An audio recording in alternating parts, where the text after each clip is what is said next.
Bonjour à toutes et à tous, on se retrouve ce matin en live pour notre retour d'Essonne. On revient du grand salon allemand. C'est la messe, le Messeux plus exactement, c'est le nom du bâtiment dans lequel on va à chaque fois. On se retrouve ensemble pour la matinale qui sera centrée sur les sorties de la semaine avec Rachel. Comment tu vas, Rachel? Ça va, je reviens avec un petit rhume où j'ai eu le plaisir de dire à tout le festival merci Martin à chaque fois que je me mouchais. C'était pas moi qui l'ai attrapé en premier. Et effectivement, on a chopé, mais comme l'année dernière d'ailleurs, j'avais chopé un rhume en fait. Sans doute qu'il faudrait interdire aux gens de venir au chalet la semaine d'avant pour éviter de se protéger, mais on se pose sérieusement la question, hein, c'est-à-dire qu'avant Cannes, est-ce que ça vaut le coup de prendre des risques la semaine d'avant d'attraper quelque chose quand on reçoit, ou alors la semaine d'avant on se bloque, pas d'invité, on est en interne. Tu renforces ton système immunitaire en faisant ça. Ça faisait très longtemps que j'avais pas été malade et voilà. Moi aussi, ça faisait longtemps que j'avais pas eu un rhume. Vous l'entendez encore un tout petit peu, mais c'est pas grand-chose. Moi, ça m'a pas gêné. À la limite, c'est quand même pas idéal hein, d'être en déplacement et d'être un peu dans le coltard, comme on dit. C'est pas pratique. Sur Cannes, par contre, il y a de l'enjeu pour un monde de jeu. Oui. On n'a pas du tout envie d'être KO. Donc là, la question se pose à chaque fois. Est-ce qu'on s'isole complètement une semaine avant pour être hyper en forme sur le festival?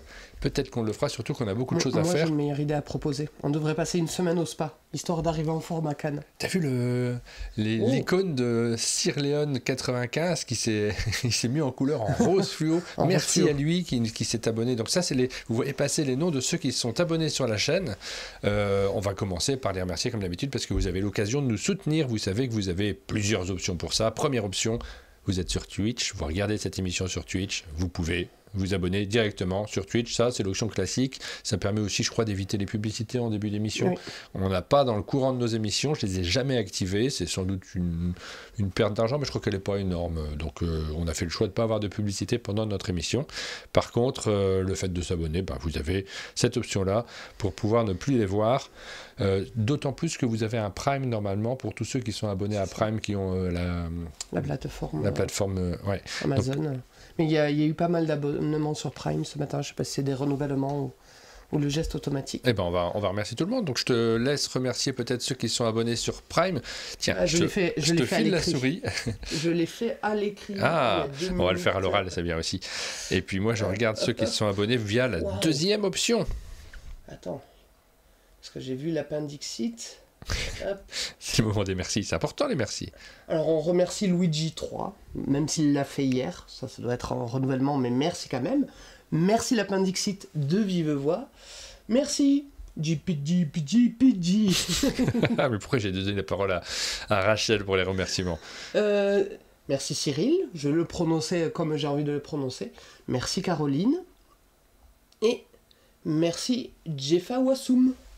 Et moi, je vais remercier ceux qui se sont abonnés via l'application umdj.fr. Vous savez que vous pouvez suivre ces émissions et aujourd'hui, nous faisons les sorties, que vous soyez en direct ou en différé. Vous pouvez donner vos avis sur les jeux qu'on va vous présenter aujourd'hui, nous indiquer si c'est des jeux que vous attendez beaucoup ou si c'est des jeux que vous attendez un peu moins. Vous nous donnez ces informations-là sur cette application-là, ça vous fait gagner des patates et ces patates, vous pouvez les dépenser de plein de façons différentes. Merci à ceux qui s'abonnent par ce biais également. Donc c'est le cas de... alors je vais reprendre depuis le 22 octobre parce que forcément là on a eu un peu moins, on a été un petit peu moins attentif dessus. Donc Teti42, Sirleon 95. Merci également à Boudiglu79. T'as vu, moi je soigne les pseudos. Aleko, nous avons Uno LM, Olexi qui se sont abonnés par ce biais, Fanny des Volcans ce matin. Et c'est Doom, non pas ce matin, le 27. Et c'est Doom. Merci à tous ceux qui ont utilisé l'application pour s'abonner. Vous faites partie de la communauté, comme on dit. Est-ce qu'on n'est pas trop fatigué, nous demande Débo sur le chat? Fatigué, moi non, mais parce que j'ai un peu d'endurance sur le manque de sommeil, etc. Mais un peu enrhumé. Merci Martha. Je sais pas si l'endurance ça marche, ça, sur le manque de sommeil. C'est plutôt de la dette de sommeil que tu accumules hein, aussi. Je pense que j'ai pas besoin de beaucoup de sommeil. Tu sais que si je fais une nuit de 8 heures, je me réveille, je suis engourdi de partout, je suis pas bien. Donc, ah ouais? Non. Le sommeil, c'est pas pour moi. Moi, je fais des siestes. Je fais des siestes. Mais on a beaucoup de choses à faire. On a encore des grosses semaines. On va vous en parler justement avec le programme de notre semaine sur un monde de jeu. On a pas mal de choses de prévues cette semaine. Alors déjà, il y a eu quelques vidéos qu'on a diffusées. Vous pouvez retrouver sur notre chaîne Un monde de jeu en toutes lettres Cette fois-ci, vous allez pouvoir retrouver les vidéos qu'on a déjà diffusées. On en a fait 2 sur le salon d'Essen. On n'a pas fait de compte-rendu de la 3e journée, mais ça, on le fera demain. Ça, on va se prendre un petit peu de temps. On vous montrera quelques jeux qu'on a récupérés. On n'aura peut-être pas trop beaucoup de temps pour jouer d'ici demain, mais... Peut-être, si tu arrives à te libérer en fin de journée, une petite heure, on sort un petit jeu. Ouais, j'aimerais bien parce que c'est quand même ce qui me passionne. Après, on a diffusé quelques vidéos sur la chaîne principale d'un monde de jeu, sur notre chaîne YouTube. Donc vous pouvez voir la vidéo de Légion, qui est un jeu pour 2 joueurs avec Charles Chevalier, Bruno Catala et Johan Goupil. Ils étaient tous les 3 présents pour nous l'expliquer. On vous a diffusé cette vidéo et c'était chouette, vraiment. Légion, tu y as joué, toi ? Oui, moi j'ai joué à Parthenay et c'est tendu. C'est un bon jeu de duel. On reconnaît bien le style des auteurs et franchement beaucoup de plaisir à y jouer. J'ai pas rejoué depuis d'ailleurs. Est-ce qu'on l'a au chalet ? Non, on l'a pas au chalet. Bon, je vais pas pouvoir y rejouer tout de suite. J'aurais bien amené pour faire jouer mon chéri. Je réponds juste à quelqu'un qui demande si j'habite au chalet. J'oserais pas embêter. Non, j'habite dans un village à quelques kilomètres. Ensuite, on a fait les 2 sessions des jeux Kiwizu, première et deuxième partie. Je pense que j'ai un peu raté mes titres de vidéo. Je pense que peut-être qu'il faut faire parfois... Moi, je m'adresse à un public un peu pro, un peu expert, donc vous vous y retrouvez, vous voyez les jeux de Kiwizu, vous vous dites, ah bah c'est bon, je sais ce dont il s'agit, et puis je vais y aller le voir. Mais après, il faut penser aussi à ceux qui ne sont pas du tout dans le milieu. Alors, ces vidéos, elles sont conçues pour les professionnels et pour les passionnés. Donc c'est pas un problème en soi, mais des fois on a envie de ratisser un petit peu plus large. Je me demande si je referais pas les vignettes en mettant simplement 4 bons jeux pour enfants, ou tu vois, un titre qui donne des raisons de regarder. Qui invite un petit peu plus. Bah oui, parce que là en fait, des fois il faut y penser. Je pense que je repasserai dessus. On a diffusé la vidéo de Comic Strip que vous aviez pu voir en live. Vous avez la version cette fois-ci un peu montée, avec les règles notamment. Et on a diffusé la vidéo de Seven Wonders Dice. On ne dit pas qui gagne à la fin. Non, on ne le dira pas. Seven Wonders Dice. Ce jeu qui était à gagner la semaine dernière. Bravo à celui qui a remporté le prix avec notre tombola. C'est le moment de parler de la tombola de cette semaine, Rachel. Et la tombola de cette semaine, c'est Seven Wonders Dice. Mais pas tout seul, qui vient avec toute la gamme Seven Wonders. Et quand je dis toute la gamme, j'insiste, c'est tous les jeux de base et toutes leurs extensions. Donc le Seven Wonders et toutes ses extensions, Seven Wonders Duel, Duel en terre du milieu, et Seven Wonders Dice. Donc ça fait une chouette gamme. Ouais. On a une expo au premier étage du chalet. C'est vrai, il faudra remontrer ça peut-être qu'on le refera en story. Je me le dis en pense bête. Remontrer ça en story pour dire que c'est les jeux à gagner de cette semaine. Ça vaut vraiment le coup. Donc prenez des tickets de tombola, et pour prendre des tickets de tombola, participez à cette émission en votant pour les différents jeux qu'on vous présente dans cette émission-ci, en nous indiquant vos retours. Nous, on est très curieux de les lire. Déjà, c'est de l'information, et puis derrière, forcément, ça vous permet de prendre des tickets de tombola, tout simplement. Oui, Dolmore, il y a tous les jeux et toutes leurs extensions. Tu vois, par exemple, moi je crois que j'ai participé à cette tombola parce que moi j'ai l'ancienne version de Seven Wonders, donc juste pour avoir plus de brillant, je serais capable d'essayer de gagner. Alors, je ne sais même plus comment on prend des tickets, je vais vous le réexpliquer, ça va être plus simple, mais juste avant, il y a Aline, tu vois, qui nous envoie des messages parce qu'elle a peur qu'on oublie le programme. le programme. Elle ne fait même pas des phrases, elle nous envoie juste programme. D'accord. Eh bien, cette semaine est exceptionnelle, a marqué Aline, c'est elle qui a préparé. On a plein de choses. Demain matin, on fera un dernier débrief d'Essen, on ne va pas s'y attarder cette semaine, aujourd'hui, parce qu'on commence par les sorties de la semaine. On commence par ça et on reviendra un peu plus tranquillement. Surtout, là, on se retrouve, Rachel. Hier, c'était notre journée off, donc on n'a pas vraiment eu le temps de dire... on ne s'est pas vu hier. Mais il y a besoin de faire des journées off. C'est vraiment précieux aussi pour nous. Ça reste un métier, un monde de jeu quand même. Donc on a besoin de souffler un peu. On reviendra demain. On fera le bilan de comment on vous présente les choses dans notre matinale de demain matin. Mercredi après-midi, il y a un événement. On jouera en live à Viva Katrina avec Jérémy Fleury, qui est son illustrateur. Donc on est ravis de faire cette vidéo en live, comme on avait fait sur Comic Strip. Oui. Comic Strip. Et ça fait plaisir, parce que je pense que tous on a fait des parties. J'ai fait d'abord une première partie avec Aline, puis après je te l'ai fait jouer. Et tous on est un petit peu attachés au jeu, donc ça fait vraiment plaisir de faire, je suis ravi cette animation. De faire cette animation demain, effectivement, avec Jérémy. Et Jérémy n'est jamais venu au chalet, alors qu'il n'est pas très loin. Première. Ouais, c'est toute première fois au chalet. Toute première fois. Il faudrait qu'on rediscute d'un truc, parce qu'il y a des traditions au chalet. Quand tu viens pour la 5e fois, tu as le droit à ton mug avec ta petite patate dessus. Et ça, c'est un achievement. Il y a des personnes qui comptent, qui sont impatients d'avoir leur mug. Ça les marque aussi. Mais auparavant, pour avoir le mug, il fallait avoir son icône patate, tu sais, à mettre dessus. Et auparavant, tu avais ton icône patate quand tu faisais le canapé.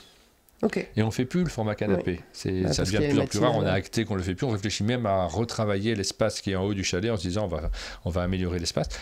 Comment on récupère sa patate? Il va falloir qu'on y réfléchisse à ça. C'est quelque chose qui est chouette quand même. C'est une tradition importante. Vous pouvez l'avoir avec l'avatar, mais la vraie patate qui est dessinée à la main. Jeudi, matinale avec Pénélope. J'ai pas débriefé avec elle d'ailleurs, je ne sais pas comment elle a vécu son salon d'Essonne. Vendredi matin, matinale, alors avec les invités du chalet, il y aura pas mal de monde. Il y aura Johan qui sera présent au chalet. On aura aussi Hamza qui sera présent, Marie qui sera présente également. Donc on sera tous ensemble. Et puis je pense qu'on s'amusera un petit peu en matinale. Ça sera assez détendu, je pense, vendredi matin. Vendredi après-midi, on a, alors nous, un tournage en interne, donc ça, vous ne le verrez pas forcément. Mais le soir, on a le bingo d'Halloween. Oui.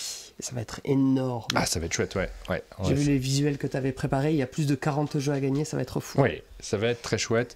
Et puis, il y a 40 jeux à gagner, mais surtout, il y a les idées complètement folles de Johan, le nombre d'idées qu'il nous a partagé hier. Voilà, hier, j'ai fait un petit visuel. Ça, vous n'êtes pas prêts. On se permet de faire des visuels comme ça, mais ça prend du temps. Hein. Je me suis rendu compte hier parce que tu commences le truc et tu as envie de le faire bien. Donc, j'ai passé un certain temps à faire des branches d'arbres. À la main. Voilà, ça c'est notre grand bingo d'Halloween. C'est un événement qu'on avait prévu en équipe depuis un certain temps. C'est pas moi qui travaille le plus sur cet événement d'ailleurs. C'est chouette de voir que quelque chose se construit sans que je sois au cœur des choses. Je suis ravi de ça. Parce qu'on est pas mal, en fait. On est nombreux et on a tous des idées différentes dessus. Ça, c'est pour cette semaine. J'espère que vous serez nombreux. Prévoyez donc votre 20h pour ce bingo d'Halloween. J'espère que vous n'avez rien d'autre prévu parce que la seule absence qui est autorisée, c'est les petites absences de 2 minutes pour répondre à la sonnette qui sonne, donner des bonbons aux enfants et revenir vers nous. Ah oui. Oui, il y aura peut-être des gens qui vont frapper à la porte aussi pendant cette tombola-là, pendant ce bingo-là. Alors, on va passer sur le site. Effectivement, ça peut être malin puisqu'on nous posait la question de comment on fait pour prendre des tickets. Pardon, on est un peu long cette intro, mais en même temps, c'est celle de début de semaine. C'est toujours important de revenir sur ce que l'on fait. Je n'ai pas tapé le bon truc. umdj.fr. Ah, je pense qu'on ne l'a pas encore en haut du site, cette application-là. D'ailleurs, il n'y a plus le menu. Là-haut, il n'y avait pas un menu. Là, je suis venu sur notre site internet et je suis surpris parce que... Il manque tous les menus en haut. Ouais, tous les menus en haut. Ah si, ils sont là. Je les vois pas. Ils sont dessus, ils sont en blanc.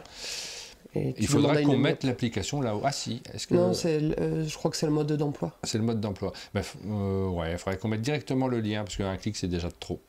Le même visuel que celui-là, ça serait... Mais il est là, le lien, donc on peut le retrouver ici. Effectivement.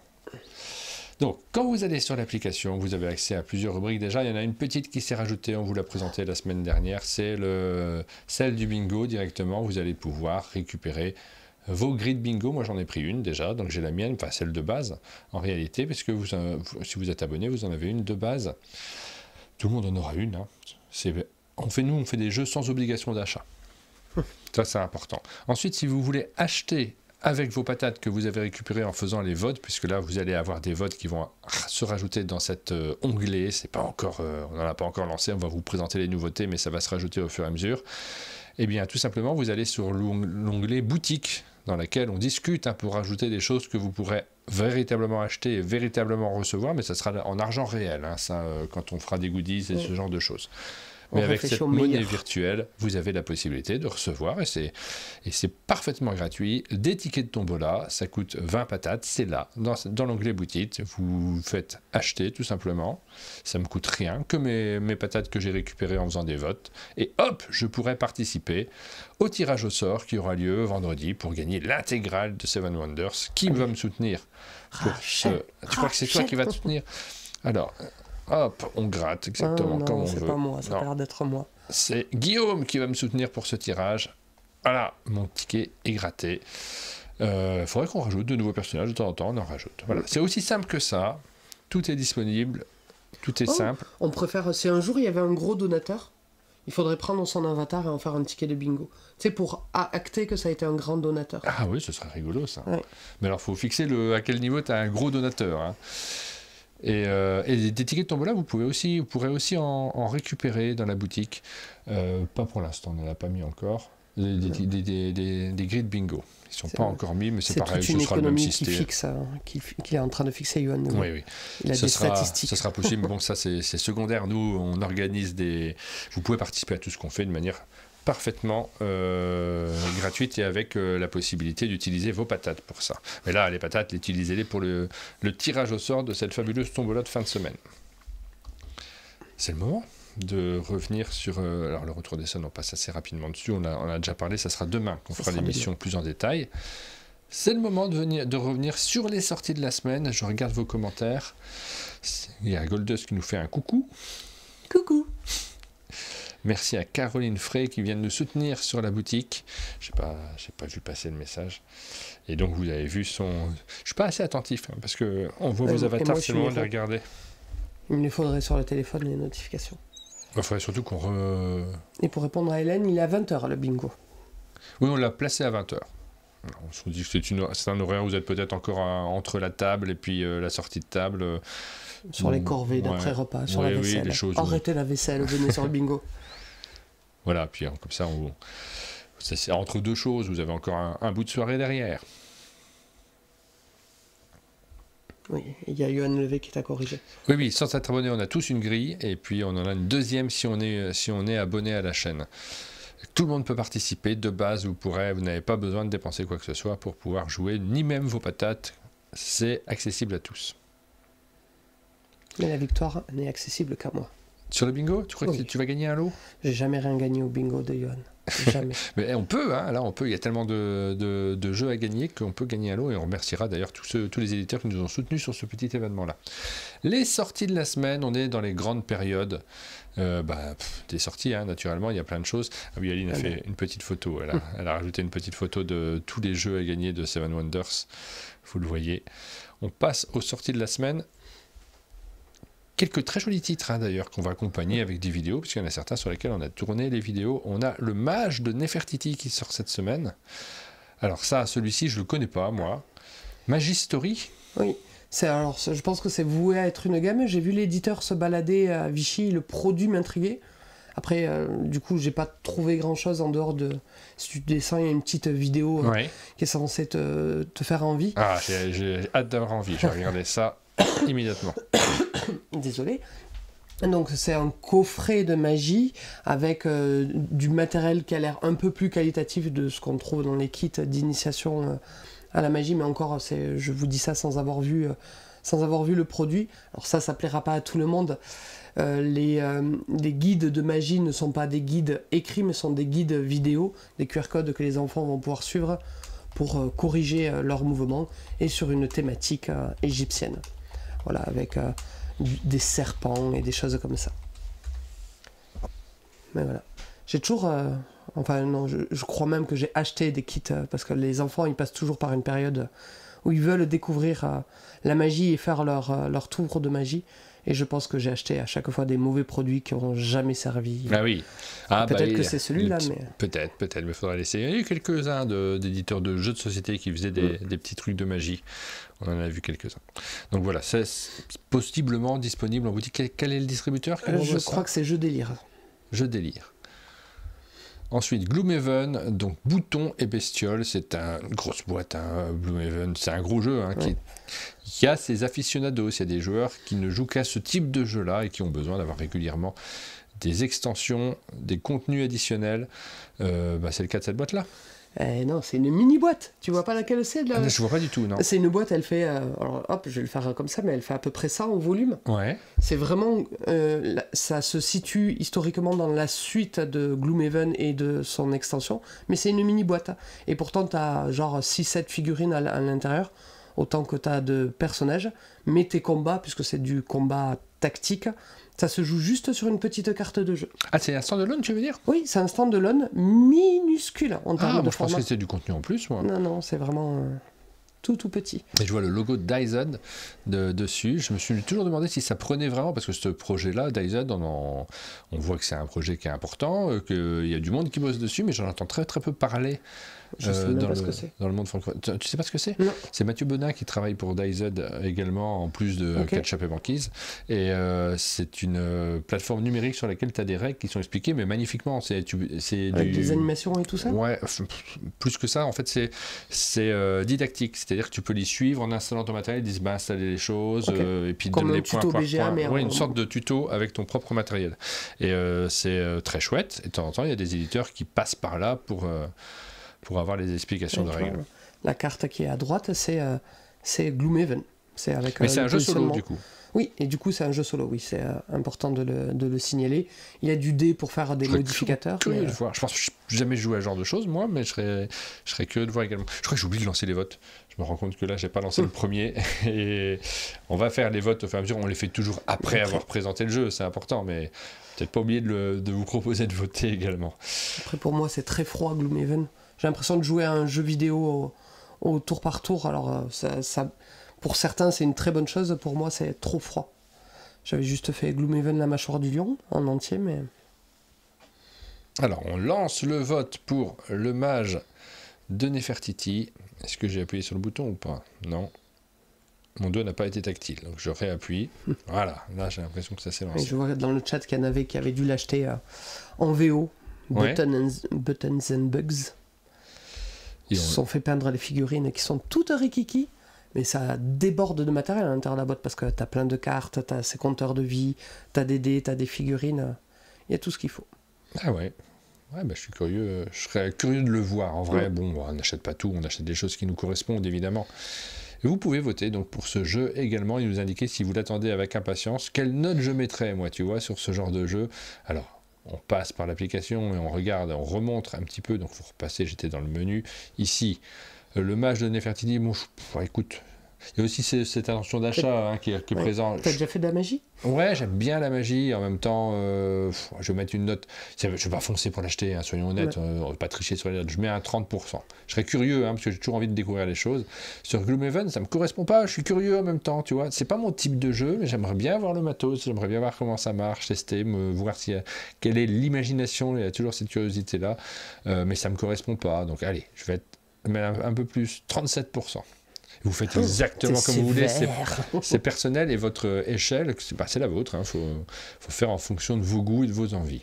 Typiquement, moi, c'est le genre de jeu qui est la moyenne. Je suis pas très sensible à Gloomhaven, mais ça reste quand même un excellent jeu et il n'y a aucun reproche mécanique à lui faire. Moi, je vote en fonction de mon type de joueur, de mon intention d'achat. Et après, d'autres vont voter différemment en fonction de critères qui sont les leurs. Le Hobbit, histoire d'un aller et retour. On est sur le Hobbit, ce fameux livre de Tolkien qui précède Le Seigneur des Anneaux, où on suit Bilbo. Oui. C'est ça, hein, c'est... Oui, c'est parfois, non, c'est Bilbo, c'est bien ça, qui suit sa grande aventure en plusieurs chapitres. Et là, on a vraiment c'est un Royal White, c'est complètement un Royal White, mais avec des chapitres à l'intérieur que l'on va retrouver avec un petit livret. On a la boîte, ça tombe bien, on peut vous montrer le matériel. Non, on n'a pas le Hobbit histoire d'un aller-retour. Non, on a le Hobbit In Undruk que tu avais choisi de prendre sur Essen. Tu as bien fait d'ailleurs, parce que moi je ne l'avais pas vu passer. J'ai quelques regrets sur Essen, il y a des trucs que j'ai oubliés complètement, que j'aurais dû me les noter plus, et que j'ai vu sur les retours des gens. C'est marrant, ça peut faire un titre demain, les jeux qu'on a ratés. Ouais, bah oui. Bon, après, des petits regrets, parce qu'on les aura quoi qu'il arrive, on se débrouillera pour se les procurer quand on a envie d'un jeu de toute façon. Donc là, regardez, vous avez un petit livret en carton qui brille parce que vous allez écrire dessus avec des stylos effaçables. Et dans ce livret, vous allez faire des chemins. Il y a vraiment le parc. J'ai envie d'y rejouer. On y a joué. En fait, il y a un côté qui est hyper agréable, c'est que ce livret, chacun en a un. Il y en a plusieurs dans la boîte. Chacun a son livret à lui. On vit une aventure. Nous, on a fait la première aventure. Je me ferais bien la deuxième aventure, mais ce qui est super agréable, et c'est là qu'il faut qu'on revoie l'espace en haut du chalet, l'espace canapé, c'est que c'est parfait pour jouer dans un espace canapé bien éclairé, bien confortable, avec des portes verres pour mettre sa tasse de whisky. Non, pardon, pas du tout. De tisane. Mais de tisane, évidemment. On voit pas Oui, du whisky. il y avait vraiment ce truc rigolo. On l'a joué le soir dans un hôtel. On avait une petite table et très vite, tout le monde s'est affalé dans son canapé avec son livre sur les genoux. Mais la table était trop basse. Ça, c'est quel genre de table basse qu'il faut avoir quand on est joueur? Alors moi, à la maison, à Toulouse, avant de déménager, moi je joue sur une table basse et je joue accroupi devant ma table basse et les autres jouent sur le canapé. Et donc, tu sais, à se pencher dessus, mais ils ont pris l'habitude de jouer comme ça. Donc ça il y a peut-être des tables basses de joueurs qui sont vraiment adaptées à ça. On a vu des tables à Essonne, je me souviens plus trop à quoi ressemblaient leurs tables basses, mais souvent les tables basses sont un peu basses.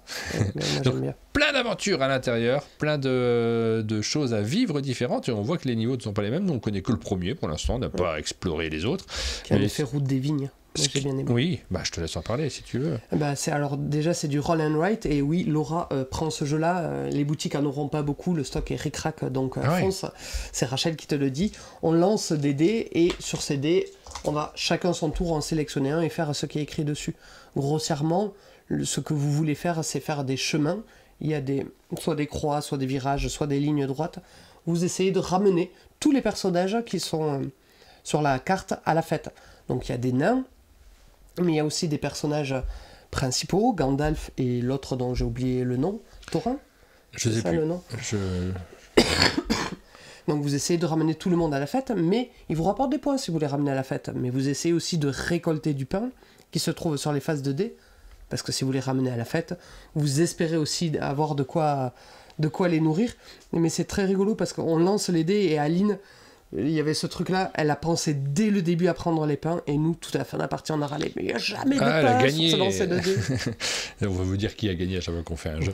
C'est Aline qui l'a emporté, parce qu'effectivement, on n'avait pas de pain à donner, et effectivement, quand je lançais les dés, il n'y avait pas de pain. C'est pour ça que j'ai pas gagné. Non, c'est vraiment plutôt chouette. Tu me dis que c'est pas un gros tirage, comment tu sais ça? Parce que j'ai vu sur la newsletter, merci à Patrice, où les quantités par boutique sont limitées. Ah mince. Donc on peut imaginer que du coup le tirage n'est pas très gros. Mais c'est le genre de jeu qui peut bien marcher, celui-là. Il y a des chances quand même pour qu'il y ait pas mal de monde qui a envie d'avoir son livret. Enfin, c'est chouette, le produit est vraiment... J'aime pas parler de produit, moi, parce que j'aime bien parler de jeu, je m'en fiche un peu du volet purement commercial, mais malgré tout, c'est des critères qui sont très importants pour les éditeurs, pour les boutiques. Le fait d'avoir quelque chose qui ne ressemble pas à un autre, et en termes de matériel, quelque chose que tu as envie d'avoir chez toi, parce que tu vois, là on l'a en version allemande, et bon là, c'est pas la peine de stresser, Martin, mais en même temps tu te dis, mince, il n'y en a pas beaucoup en version française, je veux ma version française. Les règles du jeu, même des scénarios sont trouvables sur BGG, oui. Non, ça fera partie du souvenir. Et puis les règles ont l'air très très différentes, tu vois, je vois qu'il y en a une où il y a des polyomino. Il faut qu'on se trouve le coin où on y joue. Ça, mais oui, clairement, j'aurais pas de mal à faire tous les scénarios, je pense. Oui. Donc ça, oui, pas d'attente et agréable surprise. Mais quel pourcentage? Moi, sur un truc comme ça, je mets bien un 70-75, mais moi, je mets jamais des très très grosses notes. Moi, quand j'ai très envie, j'ai très envie. Tu sais, moi, je suis plus un acheteur compulsif que toi, je crois. Oui. Je vais mettre du coup 88. Waouh! Ouais, alors que les Roll and Write, on a fait le tour quand même. J'ai pas eu de sensation nouvelle, soyons francs aussi. Oui, mais attention, toi tu dis, Laura a dit qu'elle a mis 100. Toi tu dis, le Roll and Write, c'est pas une mécanique, c'est du matériel. Ouais. Et j'aime cette punchline. Mais la mécanique de chemin, je la connais. Oui, mais j'aime beaucoup moi la mécanique de chemin. Que ce soit dans de la pose de tulle ou le jeu à cocher. J'aime vraiment bien aussi, Non, mais j'y vais à Katrina aussi. Mais j'aimais pas trop, alors c'est marrant parce que tu as des dés avec des petits morceaux de chemin, j'aimais pas trop dans Railroad Tiles, Railroad Inc. Oui, mais parce que je suis assez d'accord, il y a des fois, tu as des tirages de dés qui font que tu souffres. Oui. Toute la partie. Mais dans la roue des vignes, tu souffres, mais tu ris. Je sais pas pourquoi il y a cette différence d'émotion. Est-ce que ton rhume te donne des frissons? Non. Non. Je te propose de jouer à Kit de survie, soirée frisson. Quel enchaînement. Oui, j'essaie de faire des enchaînements. Donc ça, c'est chez Inis, c'est un éditeur qui fait notamment du livre, il me semble, pas mal de beaux livres. C'est ça. Jeux de rôle et autres. Et c'est Néoludis qui le distribue. Là, c'est pas un livre. Alors, si, il y a un livre à l'intérieur. En fait, c'était deux produits qui existaient déjà chez Inis qui, je crois, n'étaient pas disponibles en boutique et qu'ils ont réuni pour l'occasion d'Halloween avec un livre et un jeu à l'intérieur.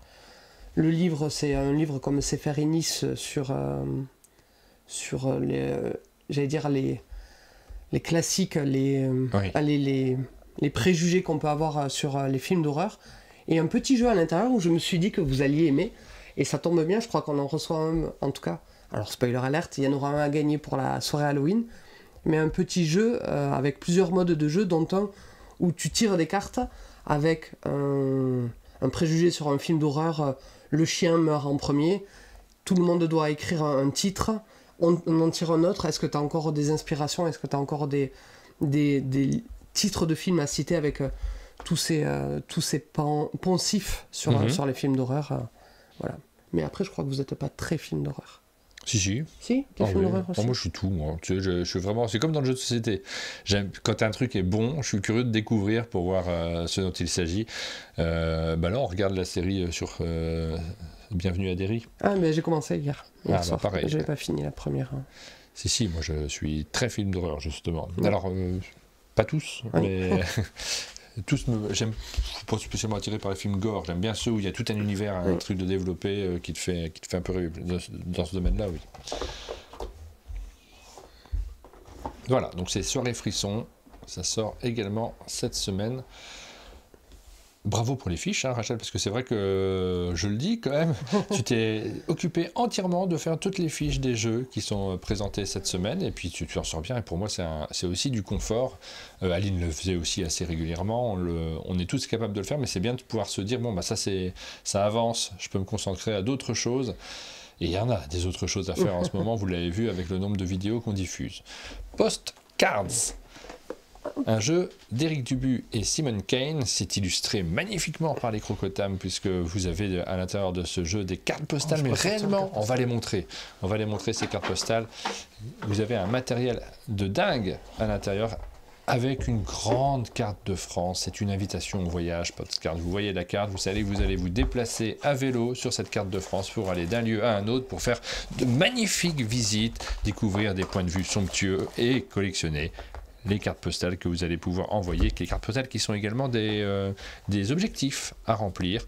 Je vous montre le matériel en vue du haut. Là, c'est la carte de France, on pourra pas, elle rentrera pas, elle est énorme, hein. Elle rentrera pas dans le champ, je vous la montre à l'envers, parce que la France, après tout, se lit dans tous les sens. Hop. Ça, elle est assez simple, cette carte. Ce qui est fascinant, ce sont ces cartes postales qui vous présentent tous les lieux à visiter, avec des points de victoire qui sont indiqués. J'y suis allé. Sur les cartes. Ah, c'est ça que tu vas faire. Étretat, est-ce que j'y suis allé? Je ne sais plus. C'était mon premier encart avec mon chéri. Étretat, oui. Ton premier encart? Enfin, après avoir fait certaines choses, le lendemain matin, il a pris la voiture et m'a amené à Étretat. D'accord. On va dire notre premier encart Okay. poétique. Vous allez tout savoir. Oui, après avoir fait un Jarnac. Cuisine lyonnaise, ça j'y suis allé. J'ai jamais visité Lyon. C'est vrai? Visiter, moi j'y suis allé. Visiter, je sais pas si... Si. Est-ce qu'une visite, c'est quand tu fais des choses dans l'ordre? Je ne suis pas sûr. Colmar, moi, je crois que j'y suis allé, je me souviens plus. Amiens, j'y suis allé. J'ai regardé la finale de la Coupe d'Euro, la Coupe d'Europe 2000. C'est là où il y a la plus grande cathédrale, hein, je crois. La plus haute cathédrale, je crois que c'est à Amiens. Ah bon? Non, ou c'est la deuxième. Je sais la pas. Première, le nom va pas me pas l'info là. Le Champagne, j'y suis allé. Marseille, c'est bon, on a fait des trucs quand même. Je crois que j'ai jamais été de ma vie à La Rochelle. C'est l'occasion de vous montrer les cartes. Hein, j'ai fait ma nuit de noces à La Rochelle. C'est vrai en plus. Mais t'arrêtes un peu avec tes histoires de fêtes, là ça nous intéresse pas. Regarde. Il y a mon chéri. C'est vrai mon chéri qu'on a fait notre nuit de noces à La Rochelle. On a Jeanne Aline qui nous dit: je n'arrive pas à avoir accès à l'application, à chaque fois ça indique state invalide ou code manquant. Quelqu'un a-t-il le même problème? Je ne me rends pas compte, là on est sur les aspects techniques. C'est Beauvais la première, la plus haute des cathédrales. Normalement, si vous n'avez pas de blocage avec votre pare-feu ou ce genre de choses, normalement, si vous vous connectez à l'application, il faut votre pseudo écrit exactement pareil que sur le chat, votre pseudo Twitch. Donc c'est juste un code Twitch et ça se connecte via Twitch. Donc il faut avoir sa connexion Twitch, donc son mot de passe qui correspond à ça. Si vous pouvez vous connecter à Twitch, normalement vous pouvez vous connecter à l'application, c'est la même chose. Même souci depuis le smartphone, nous dit Zébulon Family. Bon, faudra qu'on sache d'où viennent ces problèmes-là pour pouvoir vous donner la solution, parce qu'il n'y a aucune raison pour qu'on ne puisse pas se connecter. On leur dit d'envoyer un MP à Johan Levé. Oui, vous pouvez envoyer un message à Johan Levé, il vous dira si d'autres ont eu le même problème, parce que moi c'est vrai que je ne les retiens pas. L'Auvergne. On a fait plein de fois en J'ai famille. très envie d'y retourner, moi, chaque fois que je passe... J'ai adoré l'Auvergne. En fait, il y a un truc, quand tu te balades, c'est le truc qui m'a le plus marqué, et c'est tout bête. Sur tous ces chemins, le sol il est mou, et c'est comme si tu rebondissais. Ouais. Donc je me suis régalé à me promener en Auvergne. Johan dit oui, chuchotez-moi. En fait, quand on aura vu chaque problème et comment le résoudre, on pourra l'indiquer dans le guide, et puis ça sera pratique pour ceux qui se posent des questions aussi. Lascaux, j'ai jamais fait. Non plus. Je sais pas si ça vaut le coup, j'en sais rien, je me rends pas compte. On va faire toutes les cartes ou non. On va s'arrêter? Bon, on va s'arrêter là. On va vous faire voter plutôt sur Postcard. Alors, on n'a pas parlé de la mécanique, mais la mécanique est très simple. C'est regardez au dos des cartes, vous avez des objectifs qui correspondent à différents endroits présents sur la grande carte centrale. Vous allez essayer, en vous déplaçant, d'aller sur des endroits, de valider. Vous avez plusieurs actions par tour qui vous permettent de valider en posant notamment des timbres sur vos cartes. Je ne vais pas rentrer dans les détails. On a fait une vidéo ensemble, on vous la diffuse très bientôt cette semaine. Mais oui, c'est très familial et à votre tour, vous faites 3 actions en jouant 3 cartes de votre main, soit pour leur couleur, soit pour leur symbole, et ensuite vous refaites votre main et c'est parti. Par rapport à 15 jours en France... Un peu plus joueur quand même. Ouais, un petit peu plus joueur. Alors ça reste ultra simple en termes de règles, mais quand même il faut programmer ces 2-3 actions pour essayer d'économiser dans ce genre de jeu. C'est ceux qui auront le plus économisé leurs actions qui vont l'emporter, logiquement, qui en ont fait le plus à chaque tour, qui n'ont pas fait trop de détours aussi en France.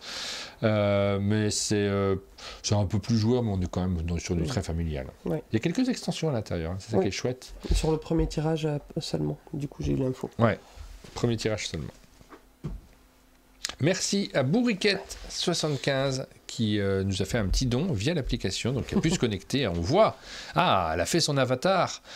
Très joli avatar. On va rajouter des trucs. Je me demande si je trouve un tout petit peu de temps, je mets des fonds spéciaux Halloween ou des trucs spéciaux Halloween sur les avatars cette semaine. Ça pourrait être chouette. J'ai tellement de trucs que j'ai envie de faire. Il faut réussir à tout caser dans une semaine. Moi j'ai des cheveux blancs parce que sur le téléphone j'avais pas vu l'onglet couleur. Ah. Donc vite, il faut que je dépense des patates pour avoir mes cheveux jaunes. Toshi. Donc ça, c'est un jeu de pli édité par Locomuse, ceux qui avaient édité Cake Master et aussi Mimose et Sam. C'est une localisation, mais avec un retravail graphique d'un jeu de pli japonais, je pense, qui allie en fait mécanique de jeu de pli, mais le jeu, ça va être un jeu de majorité. En fait, il y a une grille de cartes qui va se reconstituer au fur et à mesure de la partie, et à la fin de certains tours, vous allez pouvoir poser des jetons autour de ces cartes, façon roulette, à la fin, celui qui a le plus de jetons autour d'une carte gagnera cette carte et gagnera donc les points qui sont indiqués sur sa face. Sauf qu'en cas d'égalité, parce que quand je mets un jeton, je peux le mettre soit à l'angle, donc commencer à me battre pour 4 cartes, soit sur le côté, à ce moment-là je me bats que pour 2 cartes, soit au centre. Je me bats que pour une carte, mais en cas d'égalité, c'est le jeton au centre qui l'emporte. Et donc porté par une mécanique de jeu de pli, parce qu'au début la grille, elle est vierge, je lance à bleu, si tu as du bleu tu suis, mais il n'y a pas de notion d'atout, c'est la plus grande couleur qui ne correspond pas à la couleur demandée qui l'emporte. Celui qui gagne le pli ne va pas mettre de jeton. Oui. C'est tous les autres joueurs qui vont mettre un jeton, et celui qui a gagné le pli va pouvoir, dans les cartes du pli, mettre une carte face cachée, on ne sait pas pour quelle carte on se bat, et une carte face visible. C'est très chouette, et c'est voilà, comme le discours qu'on avait tout à l'heure sur les jeux à cocher. Parfois le jeu de pli c'est un support à autre chose, c'est plus un jeu de majorité qu'un jeu de pli. On nous dit sur le chat, dommage que Postcard sorte avant la livraison au Baker. Je me suis rappelé plus qu'il y avait eu un financement participatif, du coup j'ai été voir. Mais je crois qu'on est sur des cas de figure particuliers sur ces jeux-là avec... oui, c'est la complexité de Kickstarter. Là, l'éditeur qui le sort, c'est pas celui qui a fait le Kickstarter. Ouais. C'est ça la difficulté. L'éditeur qui le sort, c'est Synapse Games. Donc Synapse Games doit avoir son propre calendrier. Donc n'en veuillez pas à Synapse Games pour ce retard, mais effectivement, quand on a pledgé, on a très envie de l'avoir en même temps. Je connais tout à fait ça et je comprends tout à fait ça. On continue avec... faut lancer les votes, hein, je te rappelle.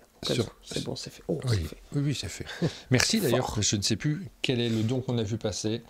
Hop, j'ai vu passer un petit don. Je beaucoup pour dire merci à Nimp qui a aussi fait un don sur l'application. J'économise ma voix un peu enrouée. Adios Cavalera. C'est la semaine d'Halloween, donc il y a des jeux sur... C'est pas Calavera? Calavera. Je sais pas, je suis myope. Je dis ça de mémoire. Adios. Donc ça, je l'ai pas du tout vu arriver, ce truc-là, mais du coup, ça arrive cette semaine chez... Trangis, donc c'est quoi? C'est PTS Distribution qui le diffuse. Et c'est un jeu à 2, abstrait, dans lequel tu vas essayer... Alors mince, je me rappelle plus l'objectif. Attends. Donc tu essayes t'as une zone de départ, là où il y a les petits points marqués, et tu essayes d'arriver à l'autre extrémité, façon... alors c'est pas les dames chinoises, mais je sais plus quel autre jeu abstrait. Mais ce qui a l'air particulier, c'est que quand tu choisis ton pion pour te déplacer, il a autant de points de déplacement que le nombre de jetons, que ce soit chez toi ou chez ton adversaire, dans la ligne et la colonne. Et donc tu essayes de te déplacer comme ça, sans être bloqué. Il y a des jetons qui n'ont pas de particularité.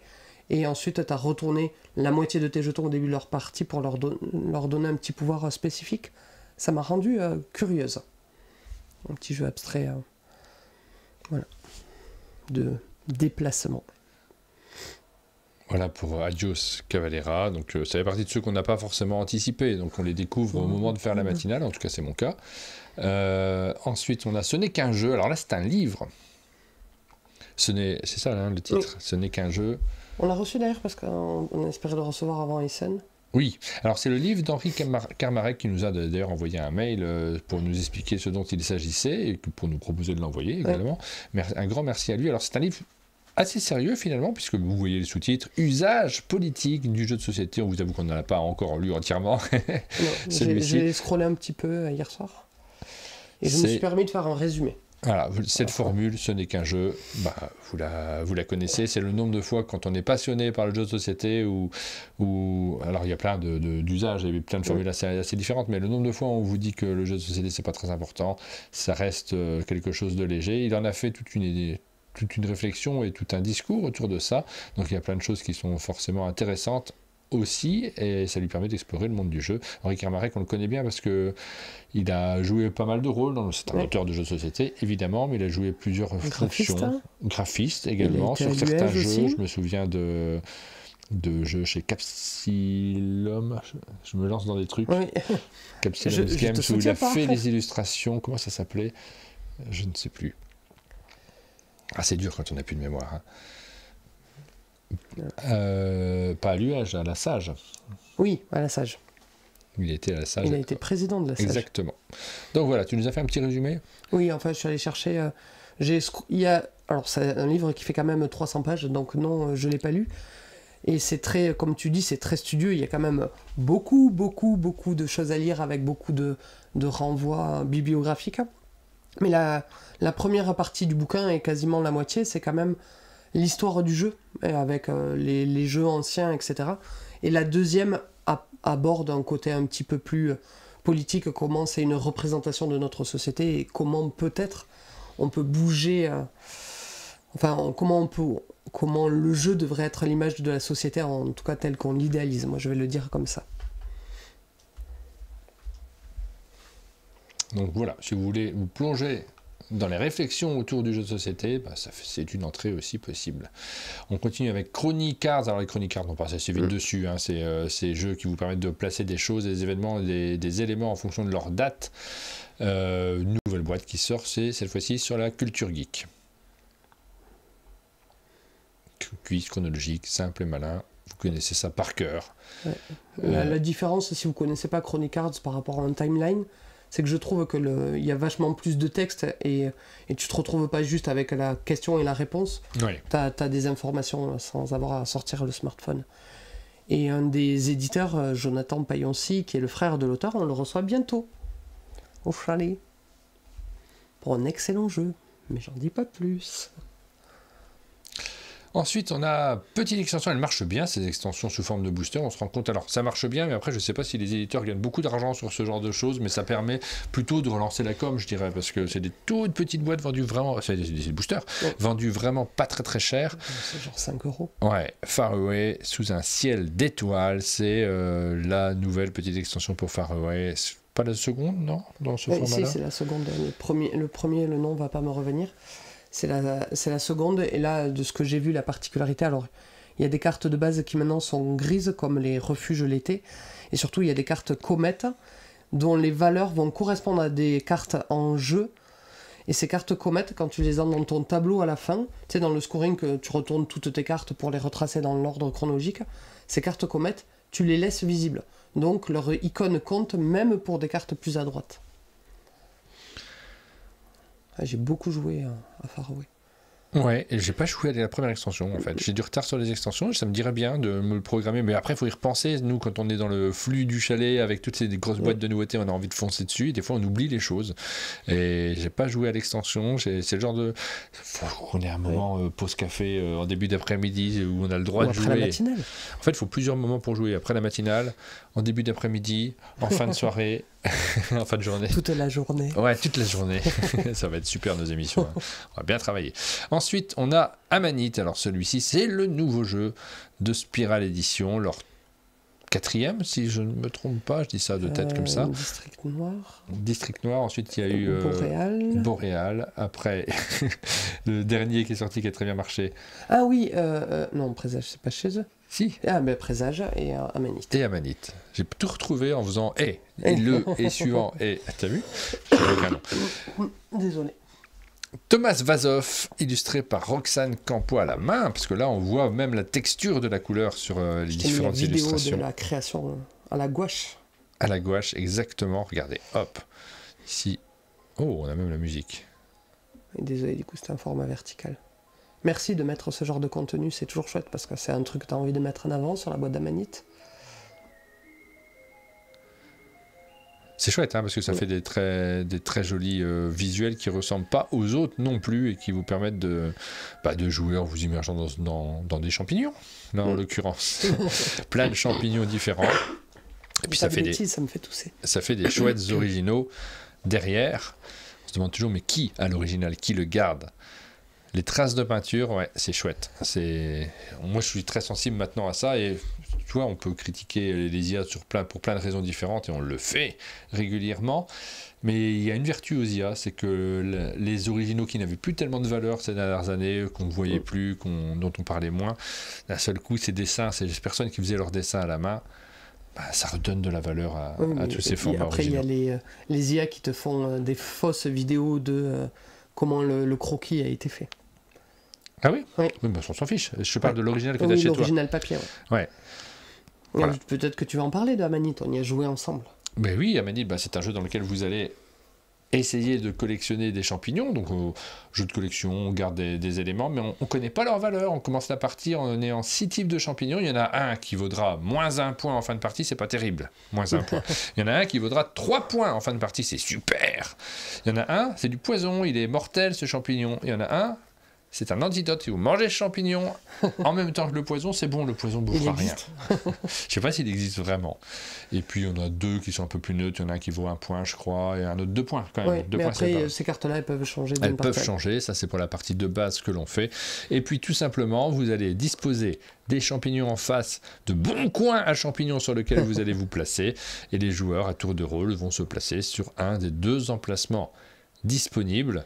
S'il est tout seul, il pourra choisir les champignons qu'il prend. S'ils sont 2 à se placer sur le bon coin à champignons, il y aura un partage à faire. Le joueur qui s'est placé en 2e, c'est ça, fait le partage. Le 2e fait le partage et le premier choisit, au moment de la résolution, choisit en premier son lot. C'est assez classique dans les sensations parce que c'est un jeu qu'on a...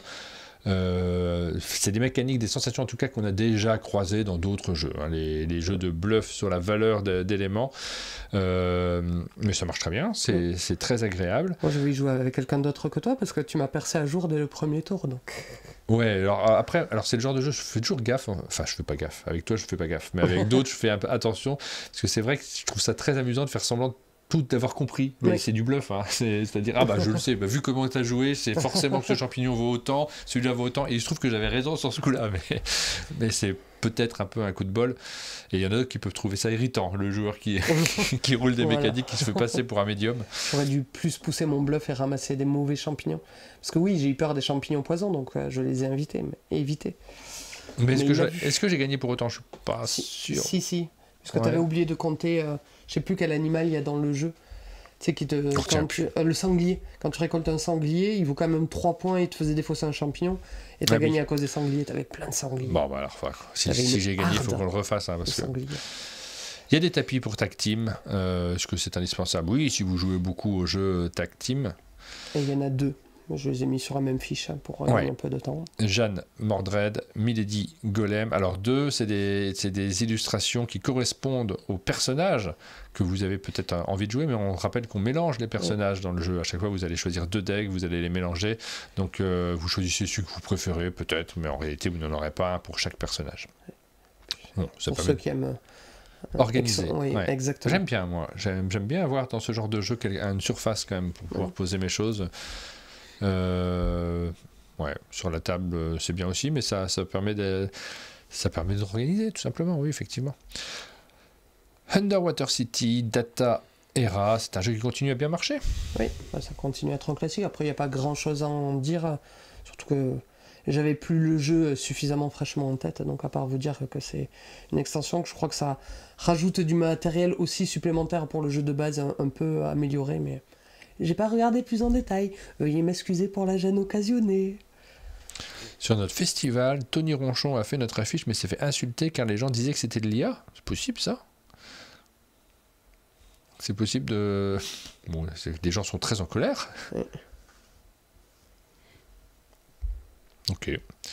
Il était très en colère. Ok. Voilà.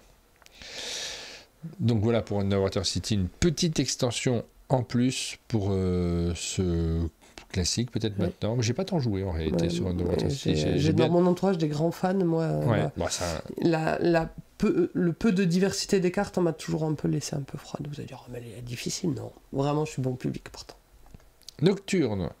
On vous diffuse la vidéo sans doute aujourd'hui, c'est possible, sur ce jeu de David Ledzi, illustré par Bess Sobel, qui sort chez Lucky Duck Games. C'est les jeux...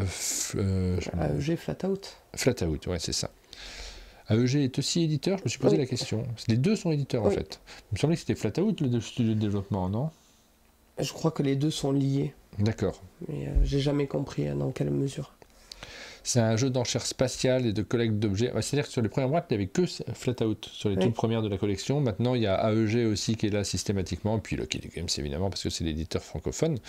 Nocturne, c'est un jeu dans lequel vous allez récupérer des tuiles. Là aussi, on est sur de la collection. Vous essayez d'avoir un maximum de tuiles. Il y a des petits scorings qui diffèrent en fonction des... Vous connaissez ce principe maintenant, en fonction des différentes tuiles. Donc, vous essayez de les garder, les prendre si elles correspondent au scoring que vous êtes en train de faire. Et c'est une forme d'enchère spatialisée dans ce jeu-là.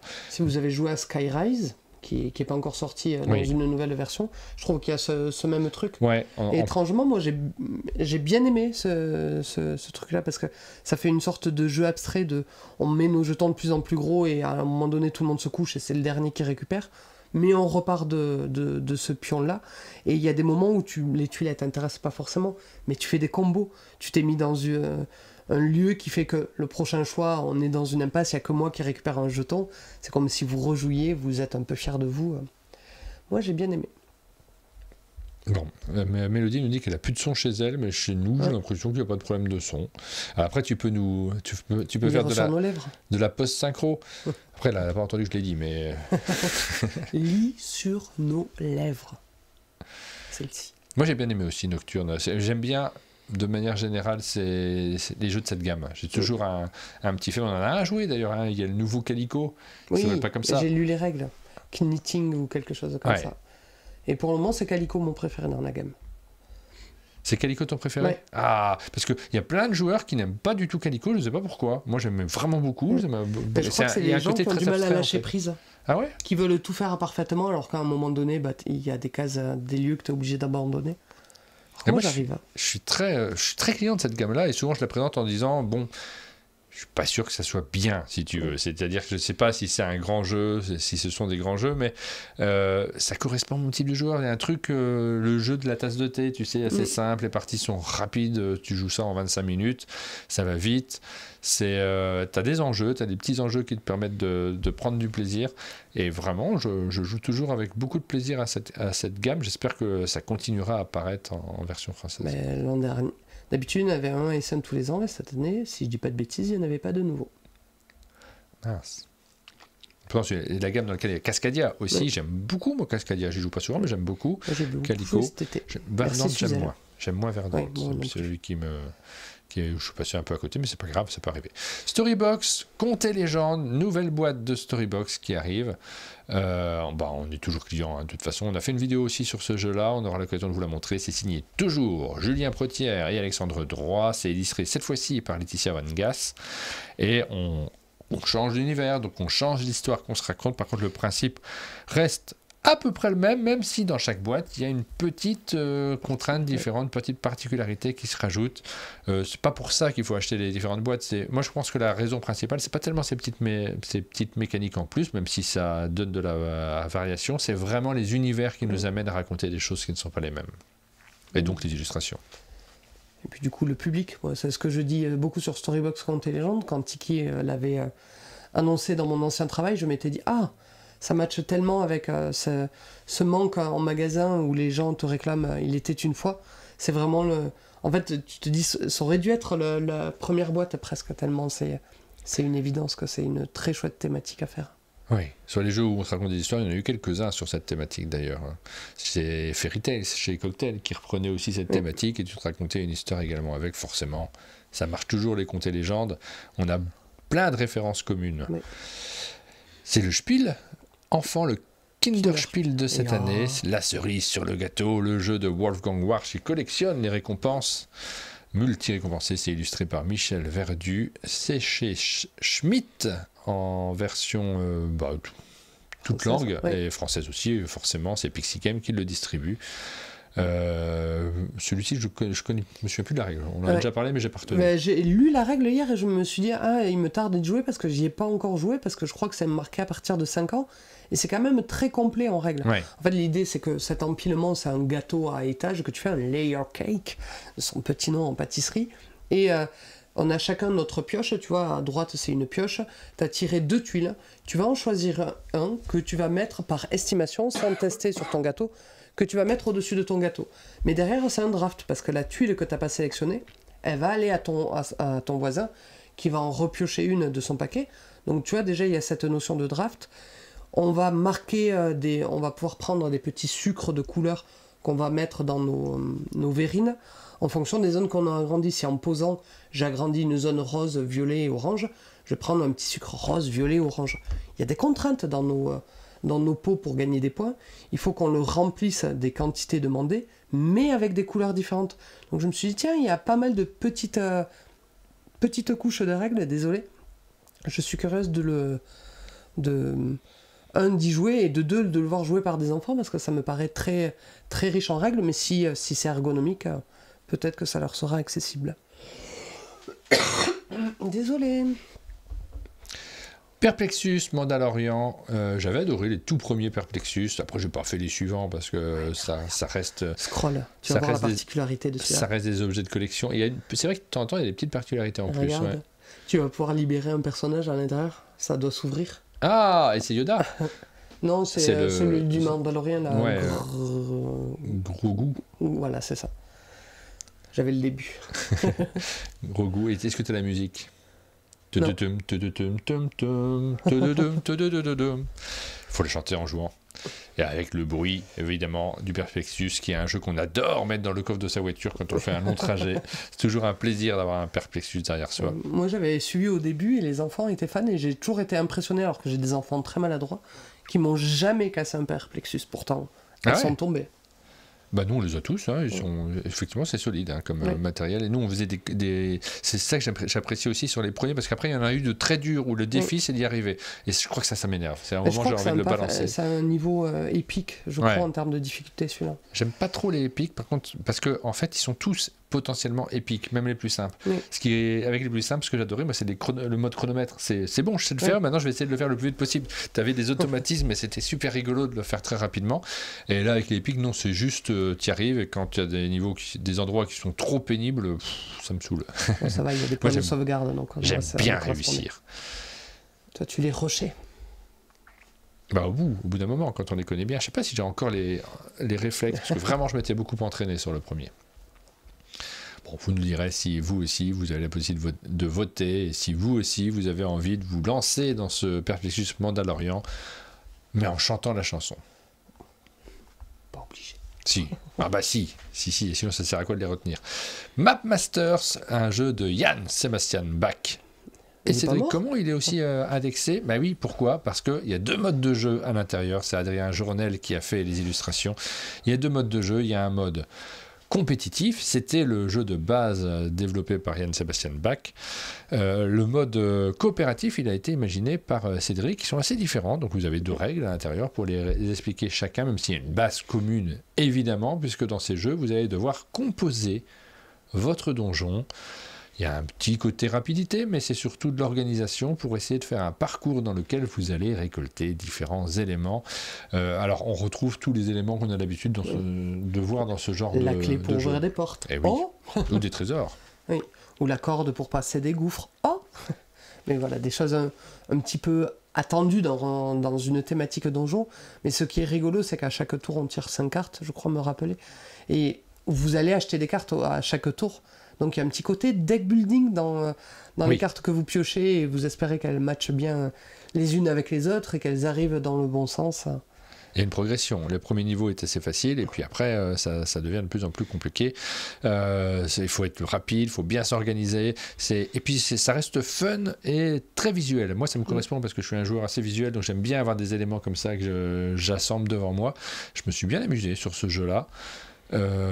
Dans ces 2 modes, mais alors la préférence après ça va dépendre des joueurs. Moi je suis plus compétitif, donc j'ai toujours plus de plaisir à battre les autres et qui pleurent à la fin de la partie, mais le mode coopératif marche très bien également. Ouais, parce que je trouve que le mode coopératif, alors que je suis pas très jeu coopératif, oui, il marche bien, hein. Il y a ce truc là où finalement dans le mode compétitif, quand on est en train de constituer son tableau, on est un peu chacun dans son coin et puis c'est une course, mais c'est très satisfaisant. Le mode coopératif, c'est un sacré casse-tête qui entraîne pas mal de discussions et où tout le monde a l'impression de... Enfin, pas l'impression.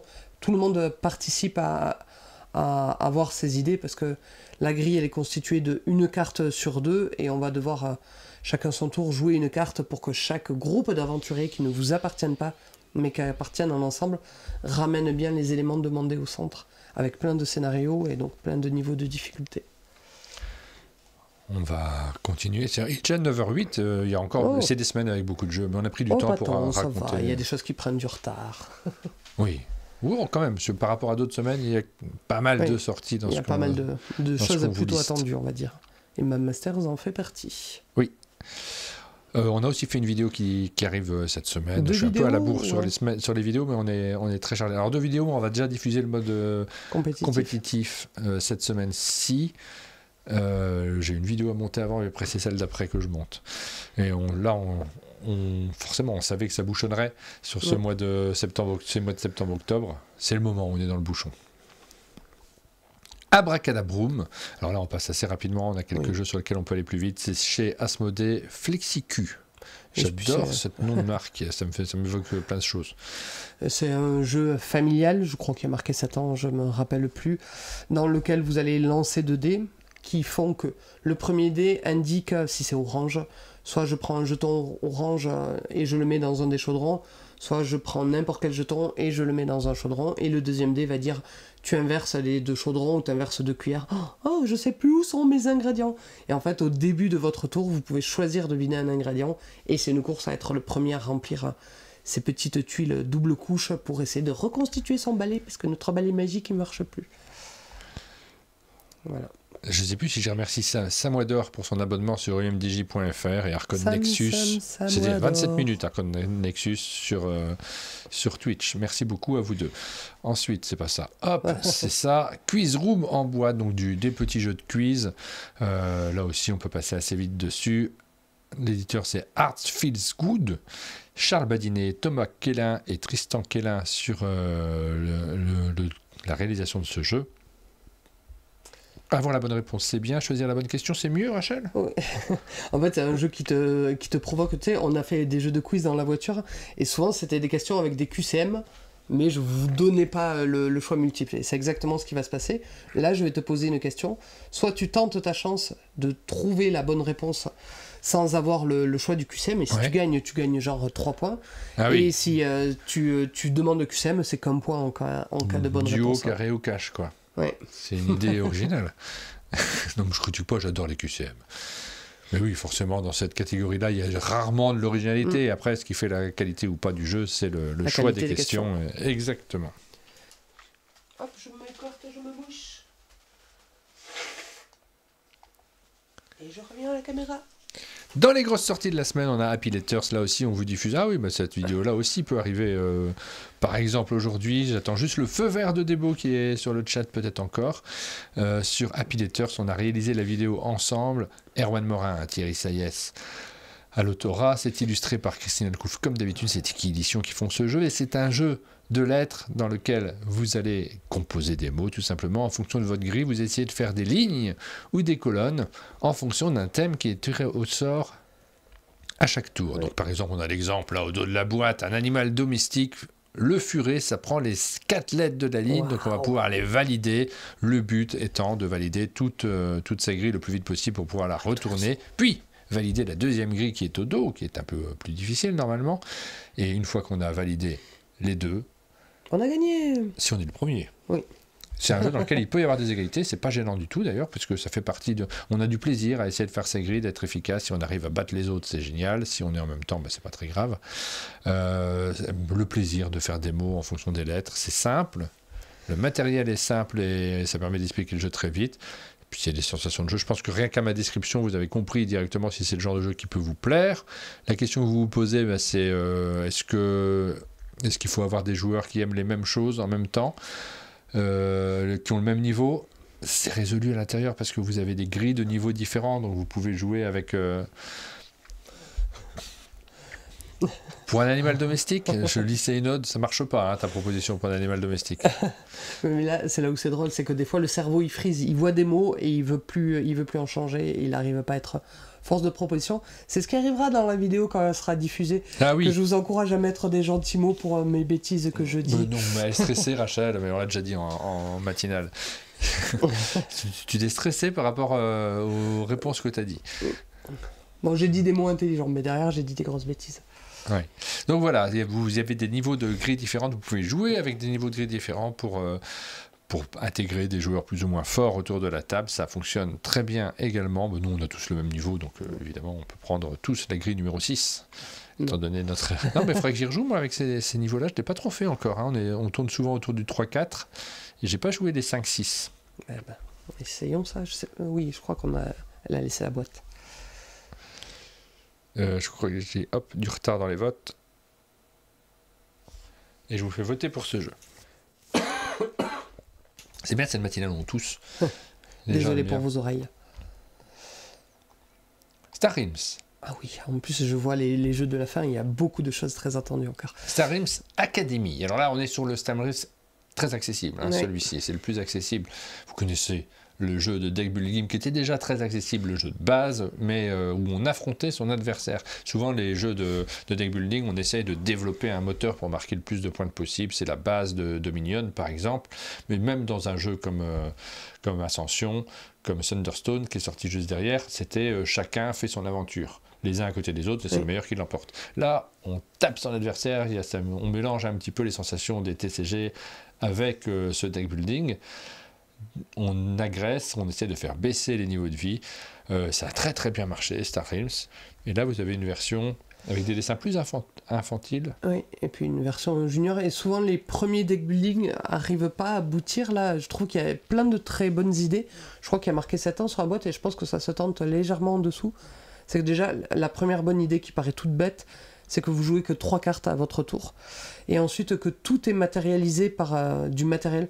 C'est-à-dire que les pièces, tu les stockes sur ton plateau, tes points de vie sont stockés sur ton plateau.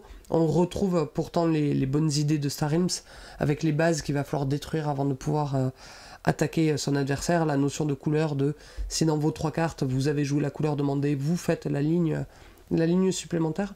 Et j'ai trouvé l'adaptation plutôt réussie. Et là, Dessun, tu as ramené la version Legacy, c'est ça? Oui, je suis qui me tarde. Ouais, je suis curieux. Ça fait quand beaucoup de jeux qu'on l'avait a très envie de ramené, jouer. Ouais. j'avais un petit peu bavé. Et donc Yellow va la faire, mais c'est pas encore à l'ordre du jour. Ouais, c'est à début d'année prochaine.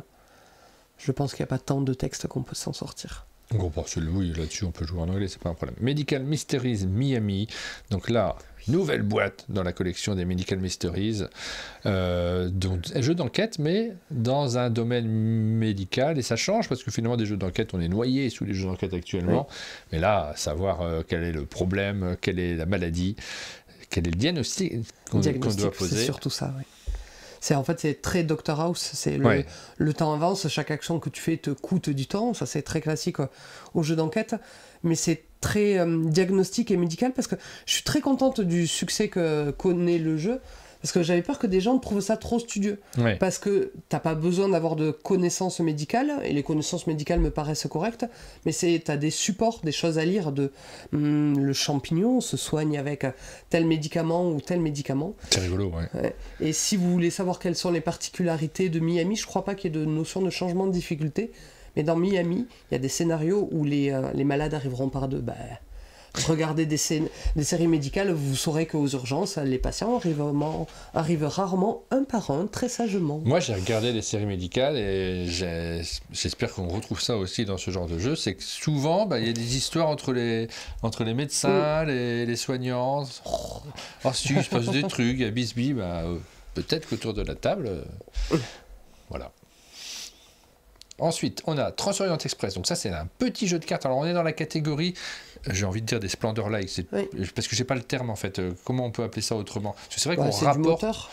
Moteur, ouais, enfin moteur, ça parle pas beaucoup. Ouais. On rapproche d'un autre jeu, donc on a toujours l'impression qu'il s'agit de copie. C'est pas ce que je veux dire, évidemment.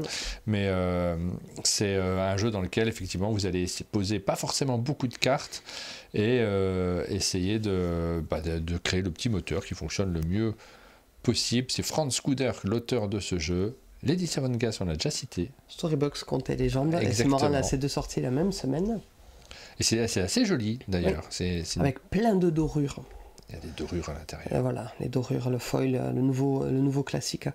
Oh, c'est marrant, sur le setup, on voit pas qu'il est censé y avoir des locomotives sur la ligne du dessous. Et pour vous expliquer rapidement le jeu, c'est... à votre tour, vous choisissez sur la ligne du bas, la ligne du haut permet juste d'anticiper ce qui va arriver le tour d'après. Vous prenez soit une carte, soit les 3 locomotives qui sont situées en dessous. Donc c'est tout simple, soit je prends une carte dans ma main, soit je prends les 3 locomotives. Et ensuite, après avoir fait ça, dans les cartes que j'ai dans ma main, si je peux en payer le coût avec ces petites locomotives, je vais pouvoir le poser, et vous posez juste 7 cartes maximum. 7, c'est tout, pas plus. C'est ça. Et vous essayez... d'avoir sur vos cartes soit des réductions pour les cartes d'après, pour en poser de plus en plus facilement, soit d'essayer de matcher avec les objectifs, soit de prendre en compte le scoring qu'elles apportent. C'est un jeu avec un marqueur de frustration assez élevé, parce que déjà, que cette carte, donc si tu commences à prendre des réductions et que ça ne matche pas avec les 3 objectifs de la partie, t'es mal parti, t'es très limité dans le nombre de cartes que tu peux garder en main, et surtout dans les petites locomotives. J'en ai vu des joueurs râler à Valménier de « Oh, j'ai jamais ce que je veux », ils s'imaginent qu'ils peuvent prendre les locomotives et directement poser une carte, que ça va être facile. Ça entraîne pas mal de frustration. Voilà pour ce jeu qui sort cette semaine également et sur lequel aussi on a fait une petite vidéo. Donc il y a on est tous en train de monter des trucs différents en ce moment pour pouvoir vous diffuser tout ça. Sanctuary, il était très attendu ce jeu-là. On n'a pas fait de petite vidéo sur Sanctuary. Il n'a pas vraiment besoin de vidéo peut-être pour trouver son public, puisque c'est un jeu de Mathias Wig. C'est un jeu dans la gamme Ark Nova, mais avec de subtiles différences. Alors oui, nous, tu fais parce que tu aimerais bien en fait faire des vidéos sur ce genre de jeu. Oui. Bah oui, mais forcément. Mais c'est que j'ai peur que les gens, en fait, que le public qui n'a pas joué ne sache pas quelle est la cible de ce jeu-là.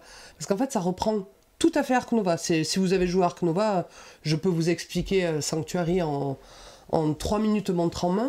est-ce que si vous aimez d'amour fou Ark Nova, vous avez besoin de vous ruer sur Sanctuary? En fait, ben, moi j'aime Ark Nova, mais je fais pas partie de ses plus grandes défenseresses, mais j'aime Ark Nova, pas d'un amour fou, mais je me suis vachement plus retrouvé dans le Sanctuary. Ce sera pas le cas de tous les joueurs d'Ark Nova.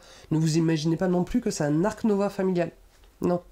Ça demande quand même pas mal de construction et pas mal de projection dans un futur. C'est de l'initier plus quand même, mais ouais, ça aurait mérité que les gens puissent voir une partie pour savoir si c'était fait pour eux. Et nous, ça nous frustre aussi, parce que c'est vrai que des fois, nous, actuellement, on a beaucoup de demandes, donc ça marche bien, Monde de Jeu, on est content là-dessus, vous êtes nombreux, les éditeurs, à nous proposer de faire des vidéos, et donc du coup on se questionne plutôt sur comment on arrive à tout faire tenir. C'est plutôt ça la difficulté en ce qui nous concerne, mais on aimerait bien de temps en temps se dire, allez, cet après-midi, il y a ce jeu-là, on a envie de le présenter, allez, on lance le live et on fait une partie ensemble. On y réfléchit, on y réfléchit à mettre tout ça en place. Ça nous demande de revoir tout l'équipement, de faire du live play directement sur la chaîne.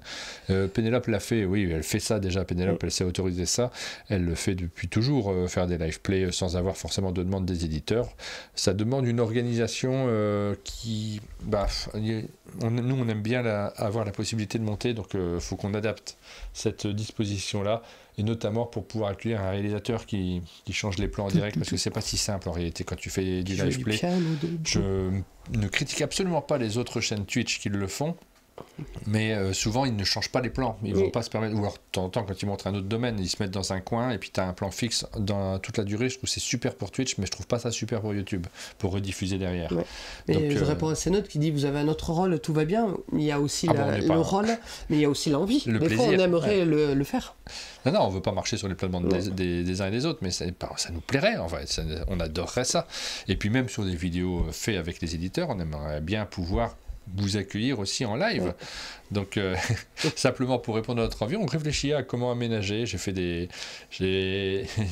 chiffré le coût que ça aurait d'adapter cet espace pour pouvoir accueillir une zone réalisation en direct, pour pouvoir avoir la même qualité de réalisation, que ce soit un live sur un jeu ou ce qu'on fait actuellement, un format enregistré en studio. Et voilà, moi je suis comme Caroline. Enfin, moi j'ai joué à Ark Nova, mais Sanctuary, j'ai vraiment adoré cette spatialisation. Moi aussi, je suis très spatialisé. Et Tebai, c'est le seul jeu de la semaine que j'ai pas bossé, mais parce que je sais que tu as joué. C'est un jeu de David Turci, Tebai, c'est publié par Intrafin en version française, c'est localisé par Intrafin. C'est un gros jeu également, et j'ai bien aimé Tebai, parce que alors vous avez une vraie richesse à l'intérieur, vous avez plein d'éléments, puisque vous avez votre plateau individuel, vous avez un plateau central sur lequel vous allez vous placer, avec des éléments qui se rajoutent également, des tableaux qui sont à côté, des pistes sur lesquelles vous allez grimper, des cartes que vous allez récupérer, il y a plein d'aspects. Forcément, l'explication, elle demande d'expliquer chaque zone, ça prend un petit peu de temps, et puis en plus tu vois sur les différents éléments que tu vois là, de loin, de très très loin, il y a des pouvoirs qui sont associés à chacun d'entre eux. C'est pas juste bleu. Ouais, ces éléments là, comment l'expliquer, ça va dans tous les sens en réalité, il y a plein de choses. Ces éléments là, tu vas les poser sur le plateau central avec un aspect de spécialisation. Tu as un petit bonhomme qui se déplace sur le plateau central où tu vas pouvoir essayer d'aller sur tes tuiles. Quand tu places par les tuiles adverses, tu vas donner des choses aux adversaires également. En les enlevant de ton plateau, tu vas avoir les pouvoirs des colonnes qui vont s'activer, des différentes cases. Donc c'est tout un engrenage dans lequel je ne vais pas rentrer parce que il y a beaucoup de détails à donner, mais paradoxalement, c'est pas si complexe à retenir. C'est-à-dire qu'il y a des... Ouais, peut-être pas celui-là, la pause café. On l'a au chalet ? Non, j'ai cherché. Il y a quand même pas mal de choses. Mais il y a deux types de jeux, je trouve, dans ce domaine-là. Il y a des éditeurs qui font des jeux alors, sur des thèmes qui existent, mais qui sont des thèmes prétextes, dans lesquels tu retiens rien derrière parce que tu as la piste machin, la piste. Souvent, c'est sur des villes. Thématiquement, le parallèle que tu peux faire thématiquement et mécaniquement, tu veux dire ? Ouais, c'est pas très lié. Alors que là, effectivement, tu as aussi t'as des pouvoirs qui vont te donner des points en fonction de ce que tu vas récupérer et tout ça, mais malgré tout, tu as des éléments concrets. Par exemple, là, ici, vous voyez les cartes rouges qui sont posées ici. Ce sont des attaques d'envahisseurs qui vont adapter la forteresse commune. Et en fonction de là où tu places tes guerriers en face, tu vas marquer plus ou moins de points parce que c'est toi qui aide aussi à protéger. C'est concret. Tu retiens à l'explication, tu as compris que tes forces armées, tu vas essayer de les mettre en face marrant, il y a du et tu les combat retiens. contre un ennemi commun comme dans Tianxia. Ouais, un peu, ouais. Oui. Bon, c'est commun, mais en vrai, c'est pas du tout coop. Ouais. Hein. Chacun essaye de marquer le plus de points de victoire pour chaque domaine. Tu as une piste là, c'est concret en fait. Et je retiens facilement les règles de ce genre de choses. On n'a pas fini la partie qu'on en a faite, mais on était bien lancé dedans. Et j'avais envie de savoir qui allait gagner. C'est le genre de jeu où tu commences la partie, tu veux aller au bout. Donc j'ai un très bon ressenti sur ce jeu de Tebaï. C'est du gros jeu. Ça s'adresse à un public expert. Il y a une suite qui est annoncée dans le chat. Je me marre. T'es bonne sur les arèmes? Pourquoi Tebaï? T'es bonne. Ouais, d'accord. Non, mais pas de rapport avec Tebaï, c'est ça? Oui. Ok. Ça m'a fait rire. Oui, non, mais si ça fait rire Rachel, c'est déjà pas mal. N'hésitez pas à faire des blagues. Moi, je valide toujours l'intention, au moins.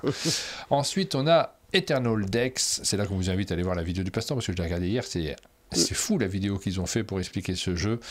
Ils se donnent les moyens de faire des vidéos qui leur prend plus qu'une semaine de travail pour pouvoir chasser. Je serais curieux de savoir le temps de montage, d'écriture, de réalisation, de tournage. Je trouve que dans l'écriture, il y a un truc vraiment fou parce que c'est ce que je souhaite à Eternal Dex, c'est que quand vous voyez le plateau la première fois, ça paraît impressionnant alors que c'est un jeu facilement explicable s'il y a quelqu'un qui a déjà joué. Et ils ont fait une vidéo où, avec un peu d'humour, avec beaucoup d'humour, ils racontent les règles par bout, de la même manière que vous l'amèneriez quand vous expliquez le jeu. Elle est parfaite. En fait, le plateau vous est dévoilé par brouillard de guerre qui se vaniche au fur et à mesure. C'est vraiment très très bien fait. Je ne l'ai pas fini. Je pense que j'en ai regardé les 3/4, mais elle est très très chouette. Ouais, c'est chouette. Moi, je regarde jamais les vidéos de règles, et là, je l'ai regardé complètement. Oui. Je regarde pas parce que déjà, je connais le jeu, et c'est juste pour suivre un petit peu le déroulé de leurs vidéos et voir comment ils ont tourné les choses que j'ai regardé avec beaucoup de plaisir. Alors là, on va pas vous faire la vidéo, mais c'est vrai que c'est l'histoire de brouillard de guerre était pas mal parce que il y a beaucoup de choses quand même sur le plateau. Bon, c'est un jeu relativement simple, Eternal Deck. Vous allez placer chacun à votre tour des cartes. Vous avez un nombre de cartes limité en main. Chacun commence avec un deck de couleurs et va jouer chacun son tour une carte dans l'une des 3 colonnes. Ces colonnes ont des contraintes. Dans la première, par exemple, avec ce mode de départ, il faut placer des cartes de manière croissante. Dans la deuxième, c'est la même, non, qu'ils ont mis Monsieur Miro, donc me demande pas, mais il y en a plein des cartes et ça dépendra du scénario que vous choisissez. Et puis la contrainte de base qui est pas 2 couleurs de même carte côte à côte, pas 2 fois la même valeur. Et du coup, surtout qu'on commence qu'avec 5 cartes et dès qu'on a plus de cartes en main à son tour, on a perdu. Mais si vous terminez de remplir la ligne, vous arrivez à la ligne d'un éternel, vous gagnez le paquet. Si c'est vous qui posez la dernière carte, vous gagnez le paquet. Donc des points de vie supplémentaires et un peu de respiration, mais cet éternel, boum, il va au-dessus du plateau dans la zone très colorée, parce qu'il est retourné, parce que vous ne croyez pas que c'est très sombre, c'est très coloré comme jeu, mais il rajoute une contrainte supplémentaire. Après, il y a plein de moyens de s'en sortir, on peut défausser dans les cartes dans la rivière finale, ça donne des cartes qui sont des jokers, on peut avec les cœurs s'échanger des cartes, enfin il y a plein de petites choses, il y a plein de modules additionnels quand vous commencez à jouer. C'est vraiment très très chouette. Mais ce qu'il faut retenir surtout, c'est ce côté un peu magique de commencer avec 5 cartes en main, donc très peu, de les placer et d'avoir cette tension de il faut vite que j'en récupère, donc il faut que je sois le joueur qui place la 5e carte qui me permet de récupérer un nouveau deck pour pouvoir jouer derrière. Donc on joue vraiment sur nos cartes sont nos points de vie et sur les points de vie de chaque joueur autour de la table. Il y a vraiment ces interactions et cette tension de attention, il y en a un qui est mal là, faut qu'on se... Et puis tu le dis avec les jetons. Faut résoudre le jeu. Il faut à la fois résoudre le jeu et être conscient de l'état de vie de chacun autour de la table. Et ça vous met directement dans le jeu. En fait, l'attention, vous l'avez dès le début. Parce que dans ce genre de jeu, tu pourrais avoir l'attention en fin de partie. Et là, dès le début... T'es encore en train de dire que c'est un peu comme un rituel, il y a ce côté bienveillant. Il faut dès le début veiller au bien-être, mais c'est pas le bien-être. Bien-être, c'est le bien-être du jeu, de tous les joueurs. Ben, c'est surtout qu'on y pense souvent parce qu'on a beaucoup d'auteurs qui passent au chalet. Il y a mon fils qui s'amuse à essayer de créer des jeux actuellement et très souvent avec lui quand j'en discute, je lui parle du rythme de jeu. C'est-à-dire qu'au fur et à mesure des jeux, quand il en crée un ou qu'il fait quelque chose, la question du rythme, de la tension et du plaisir que tu as à différents moments du jeu, elle est essentielle. C'est pas juste faire des jeux qui fonctionnent, où il y a un scoring à la fin et où en jouant bien tu peux gagner. Il n'y a pas que ça. Il y a aussi l'histoire qu'on se raconte et puis ce qui se passe au fur et à mesure d'une partie. C'est la grande force de ce jeu-là en particulier. C'est que évidemment il y a des relations entre les joueurs et tu citais Rituals, c'est des relations entre les joueurs, c'est essentiel dans Rituals également.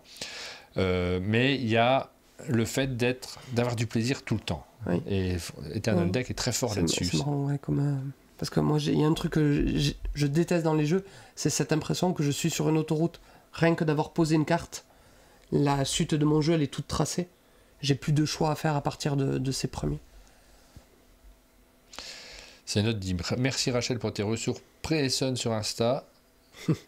J'ai adoré Amanite par contre, mais tout à fait d'accord avec toi concernant Heatherstone.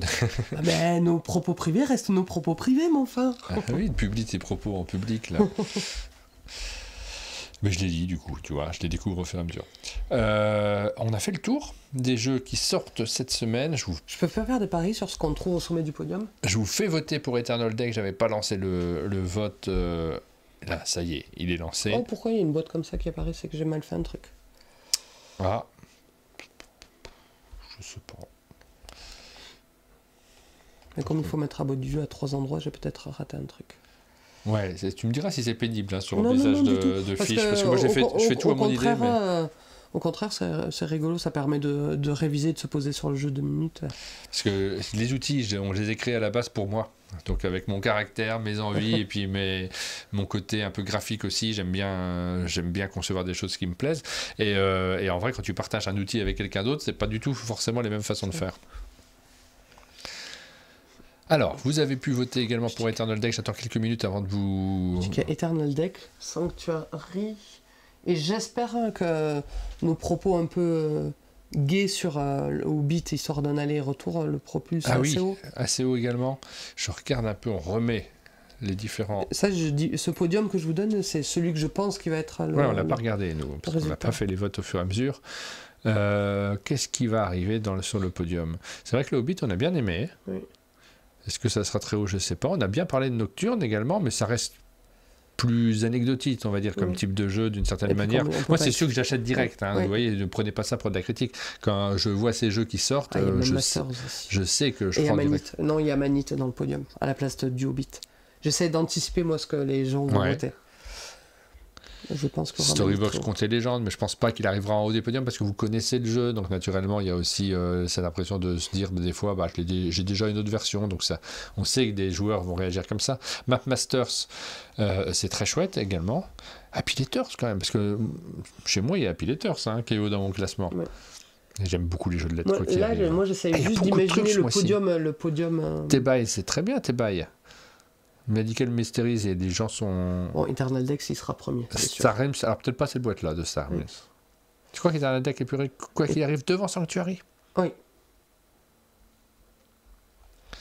Ouais, c'est une très grosse semaine. Je dis Amanite en second. Et on se rend compte que sur les extensions Far Away, les boosters, ça marche bien aussi dans les votes. Souvent les gens disent, celui-là, je le prends quoi qu'il arrive. Voilà, très très casse-tête. On va découvrir vos votes. Je vous ai pas laissé beaucoup de temps pour voter pour Eternal Deck, donc ça va évoluer, on le sait. Les votes en direct sont toujours un tout petit peu plus élevés parce que vous avez eu la présentation que ceux qui arrivent tout au long de la semaine. Mais on va regarder où on en est sur ces différents votes. Hop, on descend. Voilà qu'on vote pour tout. On va encore gagner plein de patates. En 1, donc c'est Eternal Deck, pas de surprise. Mais Ah oui, c'est juste que c'est bugué. En 2, Amanite, j'avais raison. Entre Faroe, je t'avais dit que Faroe serait 3e. Mais Hobbit, je suis contente quand vous ait enjaillé sur Hobbit. Et Sanctuary en 5e position. Voici pour vos votes pour l'instant. Merci à tous d'avoir participé, de nous avoir donné vos impressions. Ça nous aide aussi, c'est utile, ça crée de l'information. Et là, on va pouvoir sortir le top du mois d'octobre. Ouais. On va pouvoir faire ça. Quel est le jeu le plus attendu? Est-ce que, tu vois, ça va se jouer entre Eternal Dex, entre Rituals, entre Tech Time, entre... Il y en a des choses. Hein. Ouais, il y a eu énormément de très très bons jeux. Quels sont les plus attendus? On pourra vous donner quelques petites informations complémentaires. Et ça, c'est grâce à vous. Vous créez du contenu aussi pour un monde de jeu. Vous nous permettez d'avoir des informations qui sont pertinentes. Et surtout, vous êtes très nombreux. C'est pas simplement le vote de 4 personnes à partir desquelles on se base. Et vous êtes plusieurs centaines à voter chaque semaine pour les jeux qu'on vous propose. Donc, merci. Et puis moi, ça me fait plaisir ces votes parce que tu sais, j'ai toujours eu peur dans mes différentes casquettes dans le monde du jeu. En magasin, c'est facile d'avoir le vrai ratio, la vraie vision du public parce que tu l'as en face. Tu le perds côté distributeur et je veux surtout pas le perdre moi et les votes me confirme que je continue à connaître les gens. Bon, après, je fais beaucoup de festivals. Après, c'est toujours un peu biaisé ces résultats-là, alors que ce soit chez nous ou ailleurs, d'ailleurs, parce que mais en magasin, c'est forcément lié au goût du vendeur. D'un magasin à l'autre, vous n'avez pas les mêmes ventes. Oui, mais bien évidemment. Tu vois le public quand même. Oui. Tu sais ce qu'ils attendent, tu sais ce qu'ils aiment plus. Ouais. Beaucoup de tentations cette semaine. Et à un moment, tu sais, on faisait le prix de combien ça nous coûterait si on prenait tout ce qu'on a beaucoup aimé. On pourrait s'amuser à le faire dans l'application. Ne donnons pas de mauvaises idées à Johan, mais en vrai, tu sais, à la fin, tu pourrais avoir le bilan de si vous achetez tous les jeux, vous avez mis plus de 50, ça vous coûtera cette semaine telle somme. C'est ce que fait Faut pas le faire. Je crois que c'est MyLudo qui te dit maintenant tu as 455 jeux et il te faudrait 2 camions pour le déménager. Là, tu fais oh là, je vais épurer ma ludothèque. Ouais. Si on était tous milliardaires. La question de l'argent, c'est la première à laquelle on pense, évidemment, et tu as tout à fait raison pour savoir ce qui nous limite dans les achats, mais c'est derrière la question de l'argent, il y a la question de la place qui est présente également. Et en réalité, parce que nous, on en reçoit des jeux, donc la question de l'argent, elle n'est pas directe, même si là, actuellement, il y en a plein que j'ai envie d'acheter. Hein. On en reçoit, mais malgré tout, la place, c'est aussi un très bon critère. Et... Moi, c'est pas que... Tu vois, on en discutait ce matin. J'ai pas besoin de posséder tous les jeux, même que j'ai appréciés. J'ai besoin de les posséder quand je sais que je vais pouvoir les jouer régulièrement. Il y a des jeux qui m'ont beaucoup plu, mais où je sais qu'à la maison, ça tournerait pas et c'est dommage d'avoir une boîte qui prend juste la poussière. Faites confiance à vos amis, bisous Laura, pour acheter ces jeux-là et les jouer quand vous en aurez envie. Bisous Laura. Voilà, on arrive à la fin de cette matinale. Merci beaucoup de l'avoir suivi, merci d'avoir regardé cette émission et puis de participer de manière générale à ce que l'on fait régulièrement. Demain, on reviendra sur le Salon d'Essonne en ressortant quelques jeux qu'on a ramenés de la deuxième journée, celle du vendredi, puisqu'on est resté que 2 jours finalement sur Essonne, le jeudi et le vendredi. On ne vous a pas trop parlé du vendredi, on a fait quelques jeux en plus, donc on vous les montrera. Et puis voilà, ce sera peut-être plus court demain, 9h37 encore ce matin. On se rapprochera du 8h-9h, on vous promet. Mais pour le moment, forcément, on a un mois d'octobre très très chargé. Donc toutes les matinales débordent. On s'en excuse pas parce qu'on a beaucoup de plaisir à les faire avec vous. Bonne journée à tous et à demain. Ciao.